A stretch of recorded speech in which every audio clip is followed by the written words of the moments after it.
Some 250,000 people are still evacuating from the barrier islands off the North Carolina coast. The Outer Banks are vulnerable to a potentially deadly storm surge that could reach up to 13 feet above the ground in some places. And the area may get as much as 35 inches of rain. That's more than ever recorded in the state.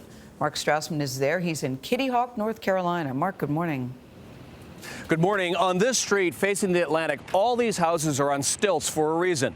One lifelong resident told me in the past, storm surge on this street has been higher than 15 feet. Standing here, I would be standing 10 feet underwater.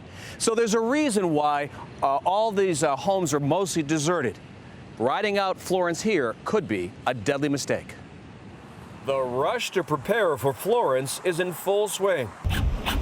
In Nags Head, Matthew Scammell spent the day boarding up his surf shop. Anything that's not nailed down or connected together flying into the building, and I live upstairs, so all of those concerns double over for myself.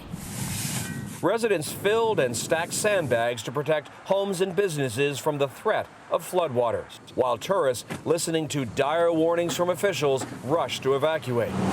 Gas stations were busy with people filling up before filing out. We're going to go to Virginia Beach. This is our vacation. We hate to lose it all.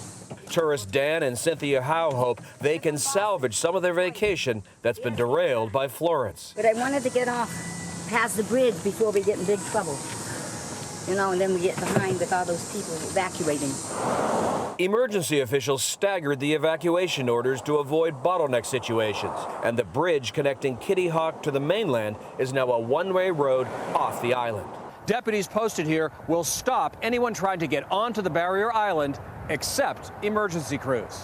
Eddie Sterrett was on vacation from Richmond, Virginia. Unfortunately, Florence had other plans for us. We have to try to come back and try again another year. Hopefully, OBX will actually still be here.